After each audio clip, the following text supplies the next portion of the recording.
angive ngijabule ukuba la anazi ukubona amakhosi akithi o-anti bami abantwana kubo bonke abakhona la nabaphuma ezizweni ezingaphandle ngithanda ukunibingelela egameni lenkosi yethu Jesu Kristu amen.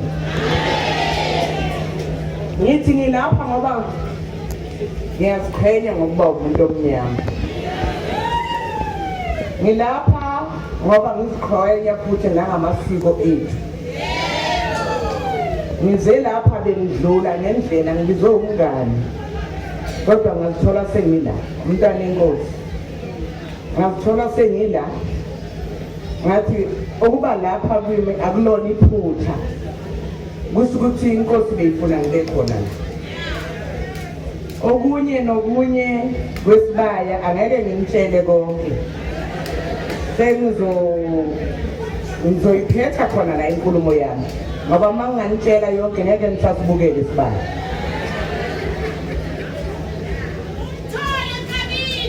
Ngikabinde-ke phela komuntu engamsazi lo.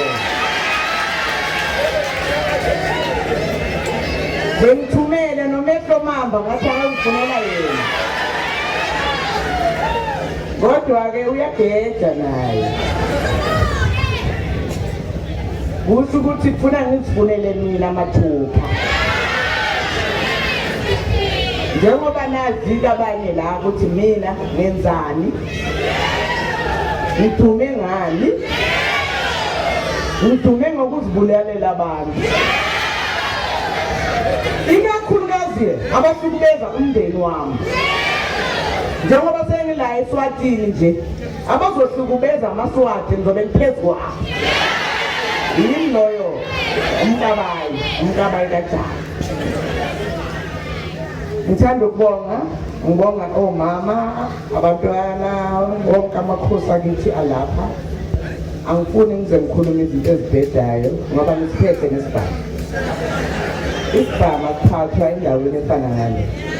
Lapha sizohlonipha sibungaze umemo osilethe la sisonke siyinhlanga ngenhlanga.